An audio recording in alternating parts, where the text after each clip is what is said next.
પ્રભુના વંશમાં અંગ થયા, અંગના વેન થયા, અને વેન બહુ નાસ્તિક થયા, પ્રતાડિત કરવા લાગ્યા સમાજને, સંસારને. સર્વ ધર્મ કાર્યો રાજ્યોમાં બંધ કરાવી દીધા. અને પ્રજા જ્યારે પ્રતાડિત થઈ, એમણે વેનને માર્યા, બાહુનું મંથન કર્યું, અને બાહુમાંથી બોલો પૃથુ ભગવાન કી જય, પૃથુ ભગવાન કી જય. પૃથુ રાજાનું પ્રાગટ્ય થયું, ખૂબ ધર્મશીલ થયા. આ પૃથ્વીની નગર રચના પૃથુ રાજાએ શીખવાડી, ખેતી કેમ કરાય પૃથુ રાજાએ શીખવાડી, આ ખનીજો કાઢીને ખનીજોનો ઉપયોગ કેમ કરાય પૃથુ ભગવાને સમજાવ્યું. આખી પૃથ્વીનું દોહન કરી અને ગાય રૂપી પૃથ્વીનું દોહન કરી એમાંથી અનાજની પ્રાપ્તિ કરાય. કારણ કે પહેલા જે કબીલાઓમાં છૂટા છૂટા માણસો રહેતા, તો આ નગર રચના, ગામ રચના આ પૃથુ રાજાએ શીખવાડી. અને સમાજને વ્યવસ્થિત કર્યો, અનાજ પકવતા શીખવ્યું. અને એટલા માટે જ આને કહેવાય છે, પૃથુ રાજાના નામ પરથી પૃથ્વી શબ્દનો પ્રયોગ કરીએ છીએ. આપણે પૃથ્વી કહીએ છીએ, આ પૃથુ રાજા પરથી પડે છે. શ્રેષ્ઠ રાજા સમય થયો, ઘર છોડીને ગયા વનમાં, તપ કર્યું. પ્રભુ પ્રસન્ન થયા. પ્રભુએ માંગવાનું કહ્યું તો અદ્ભુત વસ્તુ માંગી. પ્રભુએ કહ્યું કંઈક માંગો. ત્યારે પૃથુ રાજાએ કહ્યું કે મને 10,000 કાન આપો. કારણ કે 2 કાનથી આપની કથા સાંભળું ને તો તૃપ્તિ થતી નથી, પણ મારા રોમ રોમમાં કર્ણેન્દ્રિયો થઈ જાય તો આપની કથાનો પૂરો આનંદ લઈ શકું. જો 2 વસ્તુ યાદ રાખજો, જ્યારે દર્શન કરો ને ઠાકોરજી, ત્યારે દર્શન કરતી સમય એવો તત્પરતા મનમાં લાવજો કે મારી રોમ રોમમાં આંખો લાગી જાય તો રોમ રોમથી ઠાકોરજીના દર્શન કરો. કારણ કે આ 2 આંખોથી એ સુખ પામી નથી શકતો, પણ રૂવાડે રૂવાડેથી એના દર્શન કરો. જ્યારે કથા સાંભળો ત્યારે એવો ભાવ રાખો કે આ 2 કાન નહીં, મારા રોમ રોમમાં કર્ણેન્દ્રિયો થઈ જાય તો રોમ રોમથી કથા શ્રવણ કરી શકું. જ્યારે ભગવત નામ લેતા હો ત્યારે એવો ભાવ રાખજો કે એક જીવવા નહીં, પણ રોમ રોમમાં જીવવા લાગી જાય તો પ્રભુના અનંત ગુણોનું હું ગાન કરી શકું. 2 વસ્તુ કહી. એક ચરણારવિંદ 10,000 કાન માંગ્યા. બીજું પૃથુ રાજાએ કહ્યું સદાય આપના ચરણારવિંદની સેવા મને મળે, કારણ કે સેવાથી મોટું બીજું કોઈ તત્વ નથી. અને ત્રીજી વાત પૃથુ રાજાએ માંગી કે આપ જ્યાં મને લઈ જવા માંગો ત્યાં જ મારા જીવનની ગતિ થાય. આપના એ પ્રેરણાને, આપના ઈશારાને હું સમજી શકું. જો ઘણીવાર ભગવાન ઘણીવાર આપણને સમજાવતા હોય, કહેતા હોય, સંકેત કરતા હોય, પણ આપણે ઈશારો સમજી નથી શકતા. અને નથી સમજી શકતા એટલે ફરી ફરીને દુઃખોના વંટોળિયામાં ફસાઈ જઈએ છીએ. ભગવાનના સંકેતોને સમજવું, અને સમજવાની સમજ સત્સંગમાંથી મળે છે. જેટલું સત્સંગમાં જીવ પરોવાય એટલી એની સમજ ખીલે. કઈ? ભગવાનને જાણવાની, ભગવાનના સંકેતને સમજવાની. આપ જ્યાં લઈ જાઓ, જહાં લે ચલોગે વહી મેં ચલુંગા. આપ જ્યાં લઈ જાઓ ત્યાં હું જાઉં. ઉદ્ધાર થયો છે. આગળ મોક્ષ પ્રકરણમાં પ્રચેતા આખ્યાન આવ્યું, પુરંજન આખ્યાન આવ્યું, અને અહીંયા ચતુર્થ સ્કંદને વિરામ આપીએ. બોલો ગોવર્ધનનાથ કી જય, ભાગવત ભગવાન કી જય. પંચમ સ્કંદ સ્થાન લીલા, 26 અધ્યાય. વૈકુંઠ વિજય સ્થિતિ. વૈકુંઠનો વિજય એ જ સ્થાન છે, એ જ સ્થિતિ છે. પ્રિયવ્રતના રાજ્યનું વર્ણન આવ્યું. નાભી રાજાના યજ્ઞમાં બોલો ઋષભદેવ ભગવાન કી જય. ઋષભદેવજીનું પ્રાગટ્ય થયું. જૈનોના જે આદિનાથ કહેવાય છે, આદિ તીર્થંકર કહેવાય છે, એ ઋષભદેવજીના પ્રાગટ્યની કથા આવી. વૈરાગ્ય સંપૂર્ણ છે જીવનમાં. ઇન્દ્રની કન્યા સાથે વિવાહ થયા છે. એને ઇન્દ્રએ વર્ષા બંધ કરી દીધી, તો આપણે પોતાના તપ બળથી કૃત્રિમ વરસાદ કરાવ્યો. જો આજે વિજ્ઞાન ઘણો પ્રયોગ કરી રહ્યું છે કૃત્રિમ વરસાદ કરાવવાનો, ભાગવતજીમાં એનો પ્રયોગ છે. 100 પુત્રો થયા, મોક્ષનો ઉપદેશ આપ્યો. નવયોગેશ્વર થયા, દાવાનળ લાગ્યો. મોક્ષનો ઉપદેશ આપતા પુત્રોને ઋષભદેવજી બહુ સુંદર વાત કરી. બાળકોને કહ્યું કે જુઓ, 83,99,999 યોનિઓ એ ભોગ યોનિઓ છે. એક માનવ યોનિ એવી છે જેમાં ભગવાનની ભક્તિ થઈ શકે છે. આ એક યોનિ એવી છે જ્યાં તમે સારા કર્મો કરી છૂટી શકો છો. બાકી બધી યોનિઓમાં તો કરેલા કર્મો ભોગવવાના જ હોય છે. આ બધી ભોગ યોનિઓ કહેવાય છે. આ બધા જ ભોગો એમાં ભોગવવાના છે. એક માનવ યોનિ એવી છે અને એટલા માટે એને નિષ્ફળ ન કરતા. બધી યોનિઓને ઇન્દ્રિયો મળી છે, આંખો, જીવ, કાન બધું મળ્યું, પણ માણસને એવું મળ્યું છે જે આંખો દ્વારા પોતાનો ઉદ્ધાર કરી શકે દર્શન કરીને, જે કર્ણ દ્વારા કથા સાંભળીને પોતાનો ઉદ્ધાર કરી શકે, જે જીવવા દ્વારા ભગવત નામ લઈને પોતાનો ઉદ્ધાર કરી શકે. આ માનવ દેહ ફરીને નહીં મળે. આ જન્મના આપણા કર્મોને જોઈ આપણને ખાતરી ખરી કે આવતા જન્મમાં પણ ભગવાન માણસ બનાવશે. કારણ કે તમે જે રીતે, જો કોઈ નવો કલાકાર આવ્યો હોય ને, એને પહેલો રોલ જેવો મળે પછી એવા જ રોલની ઓફર આવતી જાય. જેમ કોઈને વિલનનો પહેલો રોલ મળ્યો અને એટલો સારો એને રોલ કર્યો વિલનનો, પછી એને જેટલી કામની ઓફર આવે બધા વિલનના રોલની જ આવે ને. એમ ભગવાને તમને માણસ બનાવ્યા ને જેવો રોલ નિભાવશો, ભગવાનને થશે કે આને આવું વધારે ગમતું લાગે છે, માણસ પણ નથી ગમતું, પછી તમને એવી જ ઓફર મળશે. તમને કોઈ વ્યક્તિ ઉપર ભરોસો ન હોય તો ગ્રંથને ગુરુ બનાવી લેજો. ભાગવતજી તમારા ગુરુ થઈ જાય, ગીતાજી તમારા ગુરુ થઈ જાય, 16 ગ્રંથ તમારા ગુરુ થઈ જાય અને ગુરુ બની તમને પથદર્શન કરતા રહે, તમને માર્ગ બતાવતા રહે, તમને ચીંધતા રહે. કારણ આ માનવ દેહ વારે ઘડીએ નહીં મળે. જેમ તમને કોઈ પિતા એના દીકરાને રૂપિયા વાપરવા આપે અને ખોટી જગ્યાએ વાપરી ના આવે તો કે હવે તને નહીં આપે, એમ ભગવાને તમને માનવ દેહ આપ્યો, બરાબર વાપરજો, પણ જો ખોટી જગ્યાએ વાપર્યો તો ભગવાન પાછો નહીં આપે. જે સમય ગયો એ ગયો. 1 2 3 4 5 5 સેકન્ડ ગઈ. હું તમને $1 મિલિયન આપું, તમે 5 સેકન્ડ પાછી લાવીને બતાવો, ના થાય, સંભવ જ નથી. વહી ગયેલો સમય પાછો આવતો નથી. એટલે કોઈ એવી કાલ્પનિક સ્થિતિને ન વિચારો કે આવું બધા સંજોગો થશે પછી પ્રભુને ભજીશ, એવો સમય નથી આવતો. કોણ જાણે આવે ના આવે, આપણે તો આજને ઓળખીએ. હું મારી આજને સુધારું, બસ આજ ધર્મ છે. કાલે કરીશ તો કાલ તો કોઈની આવી નથી કે આપણી આવે. એટલે આજે શું કરી શકીએ, હું શું કરી શકું એનો વિચાર કરો. હું શું કરીશ એવી કલ્પનાઓમાં ન રહો, નહીં તો જિંદગી એમને વ્યતીત થઈ જશે. જે સમય વીતી જાય છે, વહી જાય છે, એ પાછો નથી આવતો. સૌથી મૂલ્યવાન કોઈ વસ્તુ જીવનમાં હોય તે સમય છે.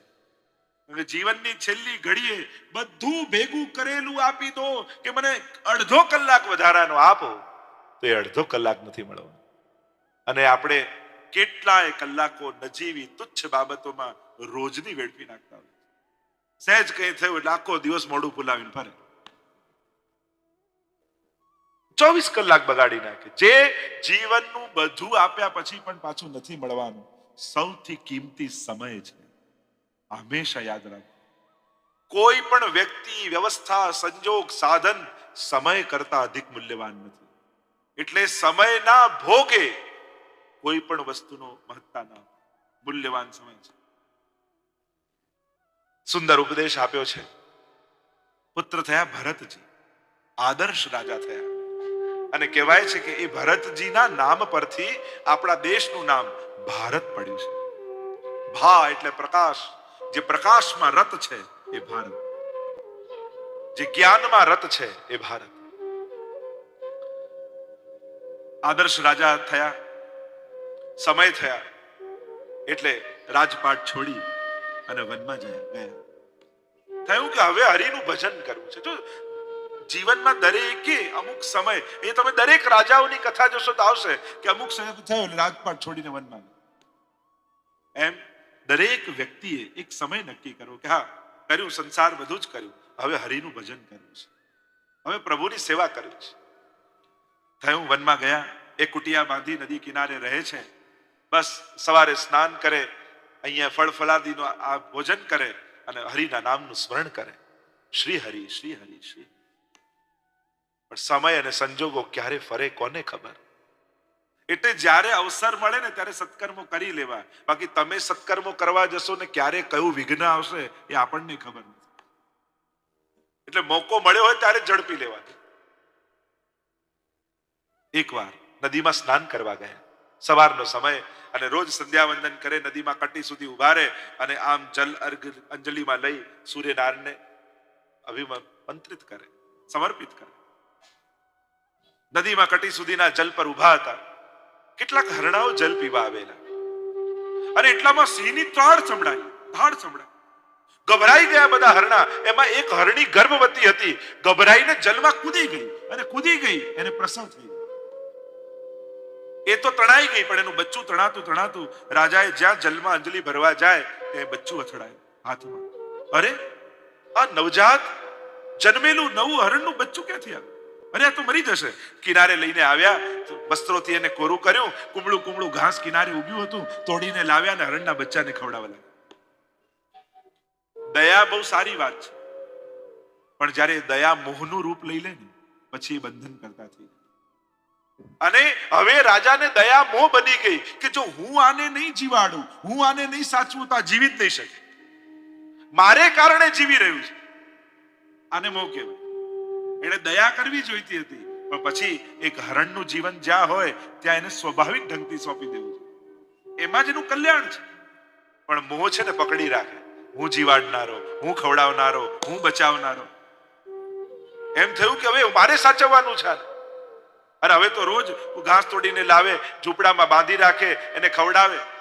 પહેલા તો હરી હરી હરી એમ થતું, હવે આંખ ખોલીને હરી હરી ભૂલાયું ને હરણ હરણ હરણ થવાના.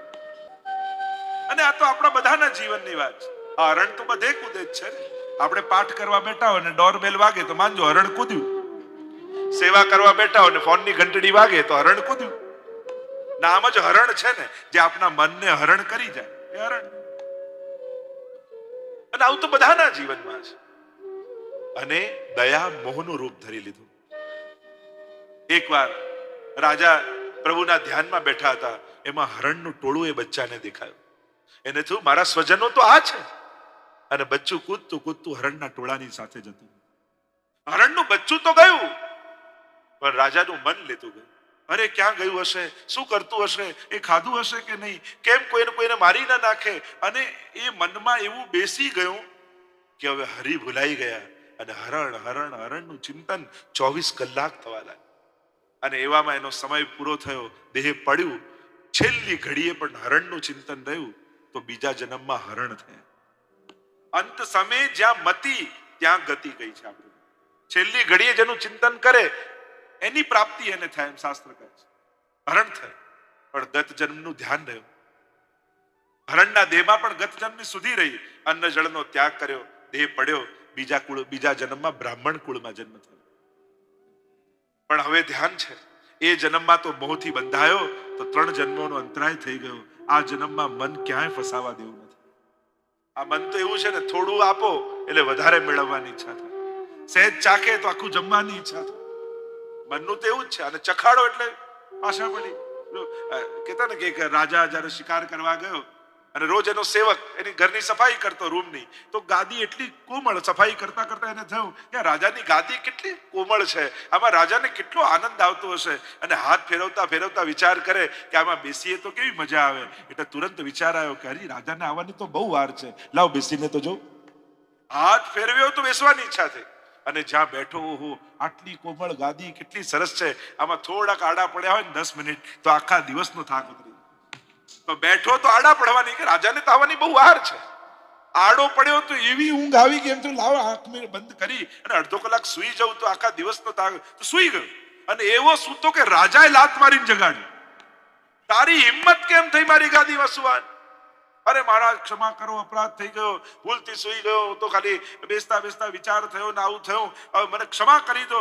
ના, તને તો સજા જ મળવી જોઈએ. અને બીજો કોઈ આવી જુરત ન કરે. એટલે ગામની વચ્ચે આને બાંધી 10 કોડામાં, અને પેલો ક્ષમા માંગે, દયા માંગે. પેલો રાજાએ ઓર્ડર કર્યો, ગામની વચ્ચે બાંધ્યો. પહેલો કોડો માર્યો ના રડે ને બૂમો પાડે, ક્ષમા માંગે, માફ કરી દો. બીજો માર્યો, અને જ્યાં ત્રીજો માર્યો ત્યાં જોરથી હસવા લાગ્યો. રાજા કે તું પાગલ થઈ ગયો છે? કોડા પડે છે ને હસે છે કઈ વાત? ત્યારે પેલા નોકરે કહ્યું કે હસું છું એટલા માટે કે હું તો અડધો કલાક સૂતો તોય 10 કોડા ખાવા પડ્યા, તમે તો રોજ આના પર સુવો છો, તમારું શું થશે? તો જીવનની મનની ગતિ તો એવી જ છે. હાથ ફેરવો તો બેસવાની ઈચ્છા થાય, બેસો તો સુવાની ઈચ્છા થાય. મન આવું જ છે. અને આ મનની ગતિ બાંધનારી. અને વિચાર કર્યો, હવે મન ક્યાંય બંધાવા દેવું નથી. જળની જેમ રહેવા લાગ્યા. એટલે લોકો એમને જળ ભરત કહેવા લાગ્યા. જે કામ સોંપે કરી આવે, જે ખાવાનું આપે કરી આવે. ઘરવાળા પણ કંટાળ્યા, તું તો જળ જેવો છું, જ્યાં ઘરથી નીકળી. જેવી પ્રભુની ઈચ્છા, ઘરથી નીકળ્યા અને જતા હતા એટલામાં રહુગણ રાજા પાલખી પર બેસી પૂર્વ દિશા તરફ કપિલ ભગવાનનો સત્સંગ કરવા માટે જઈ રહ્યા છે. અને જતા જતા એમનો ડોલી ઉચકનારો કહાર એ બીમાર પડી ગયો. અને બીમાર પડ્યો તો હવે ડોલી ઉચકે કોણ, કઈ રીતે લઈ જવાય? કહ્યું કે જાઓ કોઈને ગોતી લાવો, કોઈ આવે તો આપણી યાત્રા આગળ વધે. શોધવા નીકળ્યા તો સામે ભરતજી દેખાયા. કહ્યું તું પાલખી ઉચકીશ? જેવી પ્રભુની ઈચ્છા. ગોઠવાઈ ગયા. આગળ આગળ ચાલે છે રાજાની સવારી. પણ આ તો સર્વમાં ઈશ્વરના દર્શન કરનારા. રસ્તામાં ક્યાં કીડી મકોડાની હારમાળા જુએ, એમ થાય કે મારા પગથી કચડાઈ ના જાય, એટલે કૂદકો મારે એટલે ડોલી ઊંચી થાય, રાજાના માથા પર વાગે. સાચવીને ચાલ, ધ્યાન રાખ. ફરી ચાલે ને પાછી કોઈ કીડી મકોડા દેખાય એટલે કૂદકો મારે અને ડોલી ઉચકાય ને માથા પર વાગે. 3-4 વાર એમ થયું એટલે રાજાનો પિત્તો ગયો. નીચે ઉતરીને જેમ તેમ ભરતજીને બોલવા લાગ્યો, તું તો બહુ જાડો છું, પાતળો છું, તારાથી ઉચકાતું નથી. અને જેમ તેમ અપશબ્દો બોલે છે. ત્યારે ભરતજીને થયું કે હવે પરિચય આપવો જોઈએ. કહ્યું આ જાડો, પાતળો, ગોરો, કાળો એ બધા તો દેહના ધર્મો છે, હું તો આત્મા છું. અને અવાક બની ગયા મહારાજ. એક સાધારણ વ્યક્તિના મુખમાંથી આવા તત્વજ્ઞાનની વાત જ્યારે નીકળી અને રાજાના કાન પર પડી, ચકિત થઈ ગયા. મનમાં થયું કે આ કોઈ સાધારણ વ્યક્તિ નથી, કોઈ મહાપુરુષ લાગે છે. ચરણોમાં 2 હાથ જોડીને કહ્યું, આપ કોણ છો? અને ત્યારે ભરતજીએ પોતાનો પરિચય આપ્યો. સુંદર પ્રશ્નો કર્યા છે. મનનો નિગ્રહ કેમ થાય, અનેક પ્રકારના પ્રશ્નોના ઉત્તર આપ્યા છે. ભરતજીએ ભવાટવીનું વર્ણન કર્યું છે. ભરત વંશના રાજાઓનું વર્ણન આવ્યું. નવખંડ પ્લક્ષાદી દ્વીપોનું વર્ણન આવ્યું. 7 લોક 7 સમુદ્રનું વર્ણન આવ્યું. સૂર્ય ચંદ્રની ગતિ, જ્યોતિષ શાસ્ત્રનું વર્ણન આવ્યું. નરકોનું વર્ણન આવ્યું. કેટલા પ્રકારના નરકો, જીવની ક્યાં ક્યાં ગતિ થાય છે બતાવ્યું. કે જીવ જ્યારે પાપ કરે છે તો પાપ કરવામાં તો એને મજા આવે, પણ જ્યારે એના ફળ ભોગવવાનો વારો આવે ત્યારે એ જીવને ગમતું નથી. આમ નરકોનું વર્ણન કર્યું. 5મા સ્કંદે વિરામ આપીએ. બોલો ગોવર્ધન ભાગવત ભગવાન. 6ઠ સ્કંદ પોષણ લીલા. 19 અધ્યાય. પોષણનો અર્થ થાય પુષ્ટિ. પુષ્ટિનો અર્થ થાય કૃપા. આપણે કહીએ પુષ્ટિ માર્ગ, એનો અર્થ કૃપા માર્ગ. કે અહીંયા જે પણ થાય છે ઠાકોરજીની કૃપાથી થાય છે. એટલે કે હું સેવા કરું છું એમ નહીં, ઠાકોરજી કૃપા કરીને સેવા લે છે. હું પ્રભુનું નામ લઉં છું એ મારી સાધના નથી, ઠાકોરજીની કૃપા થઈ કે આજે આટલા પાઠ હું કરી શકું. એટલે કે સત્કર્મ અને ભક્તિ કર્યા પછી પણ એની પોતાની સાધના ન જાણવી, એને પણ ઠાકોરજીની કૃપા માનવી કે પ્રભુની કૃપાથી હું અલૌકિક કરી શકું. આ કૃપા લોકો એમ કે યાત્રા કરવાથી કૃપા, પાઠ કરવાથી કૃપા, નામ લેવાથી કૃપા, સેવા કરવાથી કૃપા, કથા શ્રવણથી કૃપા. પુષ્ટિ માર્ગ એમ કહે છે ના, કૃપા થાય તો યાત્રાએ જવું, કૃપા થાય તો તમારા હાથને સેવા મળે, કૃપા થાય તો પાઠ કરવાની ઈચ્છા થાય. 9 યમનાષ્ટક તમે કર્યા તો એવું માનીને ન કરો કે 9 યમનાષ્ટક કરીશ તો યમનાજી કૃપા કરશે, નહીં તો યમનાષ્ટક સાધન બની જશે. એવું વિચાર કરો આજે યમનાજીની ખૂબ મોટી કૃપા થઈ કે હું 9 યમનાષ્ટક કરી શક્યો, તો યમનાષ્ટક ફલ બની જશે. તમારા અલૌકિક ભગવત નામને સાધન ન બનાવો, એને ફલ માનીને કરો કે ઠાકોરજીની કૃપા થકી આ મળ્યું છે. પ્રભુ કૃપા વગર આ સંભવ નથી. તુલસીદાસજી પણ માનસમાં એટલે જ કહે છે ને, ભગવત કૃપા વગર આ સંભવ નથી. એટલે પોષણ લીલા એ 6ઠ્ઠો સ્કંદ. પ્રભુ કૃપાલુ છે, સાધનને જોયા વગર કૃપા કરે છે. ભગવાન અપી પુષ્ટિસ્તો ન કરીશતી લૌકિકીમ જગતિમ. જે નવરત્નમાં કહ્યું, તમારો ઠાકોરજી તમે જેની શરણમાં ગયા છો એ કૃપાળુ છે. અજામિલ આખ્યાન આવ્યું. અજામિલ, અજા એટલે અજ્ઞાનથી જે મળેલો છે બ્રાહ્મણ, પણ એક વાર એની દ્રષ્ટિ એવી જગ્યાએ પડી કે એની બુદ્ધિ બગડી ગઈ. અને એટલા માટે એવું કંઈ ન જોવું, એવું કંઈ ન બોલવું, એવું કંઈ નહીં સાંભળવું જેનાથી મન બગડે. બને તો દૂર, જેનાથી મન બગડવાનું હોય એવી વાતોથી દૂર રહેવાનો કોશિશ કરવી. જેને ભક્તિ કરવી છે, જેને સાધના કરવી છે, જેને વૈષ્ણવી જીવન જીવવું છે, જેને એક ભક્ત તરીકે જીવવું છે, એને એવી બધી વસ્તુઓથી દૂર રહેવાનો પ્રયાસ કરે. કારણ કે આજે ચારે બાજુ એવું છે જેનાથી મન બગડે. કોશિશ કરજો એકવારમાં શું છે? એકવાર જોવામાં શું, એકવાર બોલવામાં શું, એકવાર ખાવામાં શું, એકવાર આ એકવારથી જ શરૂઆત થાય છે. અને એટલા માટે સાવધાની પૂર્વક જીવવું, જેને ભક્ત તરીકે જીવવું છે. એકવાર દ્રષ્ટિ એવી પડી કે મન બગડી ગયું. જો સુખ ભોગવો એનું ના નથી, ખૂબ ભોગવો, પણ એ રીતે ને એવી જગ્યાએ ન ભોગવો કે બીજાને એ જોઈને એનું દુઃખ યાદ આવે. ખાઓ એનો વાંધો નહીં, પણ એવી જગ્યાએ ઉભા રહીને ન ખાઓ કે બીજાને એની ભૂખ યાદ આવે. વિવેક જીવનમાં બહુ જરૂરી છે. સુખ બતાવવાની જે કોમ્પિટિશન છે એ સમાજ માટે હાનિકારક છે. સમાજ સુખી થાય એ બહુ જરૂરી છે. સમૃદ્ધ સમાજ હોવો જોઈએ, સુખી સમાજ હોવો જોઈએ, પણ બીજા કરતા હું વધારે સુખી છું એ બતાવવાની જે રેસ છે ને એ સમાજ માટે ખતરનાક. કારણ કે આજે દુનિયા દુઃખને કારણે દુઃખી નથી, એ એટલા માટે દુઃખી છે કે બીજા કરતા હું વધારે સુખી નથી. એને કારણ કે માણસને સુખી નથી થવું, એને તો બીજા કરતા વધારે સુખી થવું છે. ખાલી સુખી થવું હોય તો સુખી છીએ જ, પણ આપણને સુખી થવામાં રસ નથી, આપણને બીજા કરતા વધારે સુખી થવામાં રસ. અને આ તત્વ, આ વાત ગમે તેટલું સુખ મળે આપણને સુખી થવા દેતું નથી. અને થયું, દ્રષ્ટિ પડીને બુદ્ધિ બગડી, બ્રાહ્મણત્વનું કર્તવ્ય મૂકી દીધું, પૂજા પાઠ મૂકી દીધા, ગણિકા સાથે રહેવા લાગી, ઘરબાર પણ છોડી દીધું. એવો પાપમાં લિપ્ત થઈ ગયો. જો ભગવાન જેનો ઉદ્ધાર કરવા માંગે એ ગમે તેવી જગ્યાએ એનો હાથ ખેંચી લે છે. એકવાર એ ગામમાં સંતો આવ્યા, મહાત્માઓ આવ્યા, અને મહાત્માઓ આવ્યા, ચોરા ઉપર કેટલાક છોકરાઓ બેઠા હતા.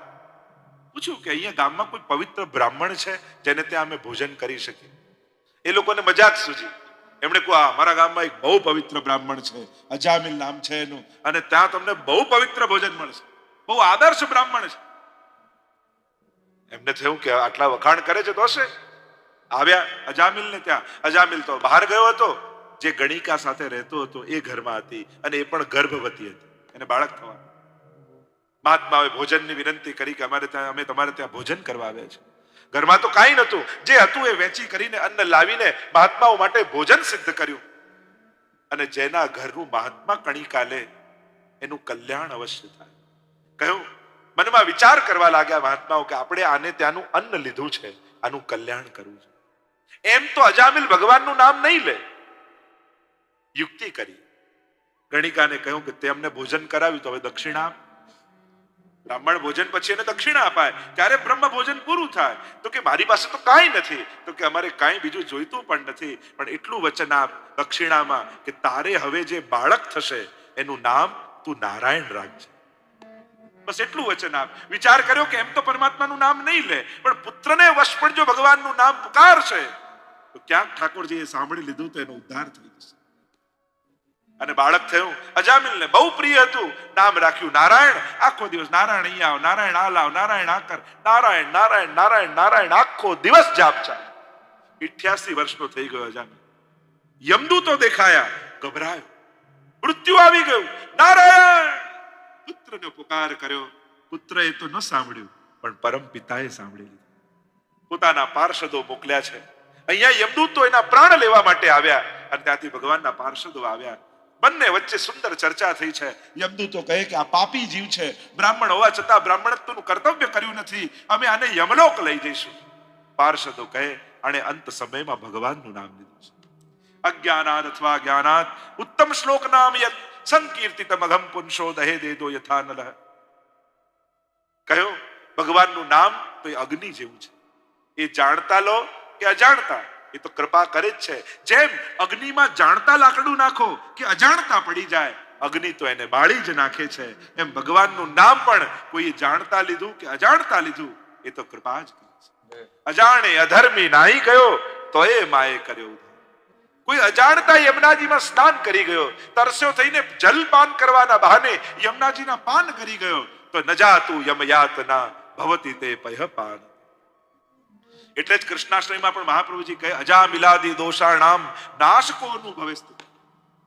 જેમ અજામિલના દોષોનો નાશ થયો, પરમાત્માની અજ્ઞાનતા વશ શરણાગતિ લેવા છતાં, જ્ઞાન નથી પણ ભાઈ કુભાઈ અનક આલસહુ, કોઈ પણ રીતે ભગવદ નામ યા ભગવદ આશ્રય થાય. મહાપ્રભુજી આજ્ઞા કરે છે, ભક્ત દ્રોહે ભક્ત્યા ભાવે ભક્તેશ્ચા અતિક્રમે કૃતે અશક્ય વા સુશક્ય વા સર્વથા શરણમ હરિ.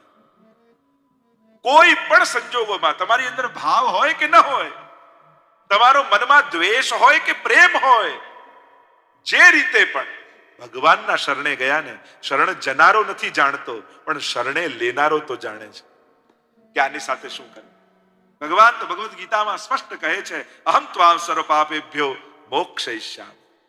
હું સજા આપનારો નથી, હું ક્ષમા આપનારો છું, હું તો માફ કરનારો છું. તારા ગમે તેટલા અપી ચેતસુ દુરાચારો ભજતે મામ અનન્ય ભાગ साधुरेव समंतव्य सम्यक व्यवस्थितो ही सम.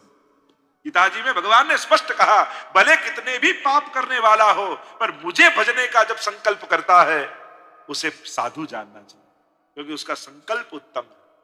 अरे आम જ્યારે સર્વ દોષોમાંથી નિવૃત્ત થયો, ઉદ્ધાર થયો છે અજામિલનો, આગળ દક્ષ દ્વારા ભગવાનની સ્તુતિની ગાથા ગાવામાં આવી, નારદજી દ્વારા શ્રાપની કથા આવી, દક્ષ પ્રજાપતિની 60 કન્યાઓના વંશનું વર્ણન આવ્યું.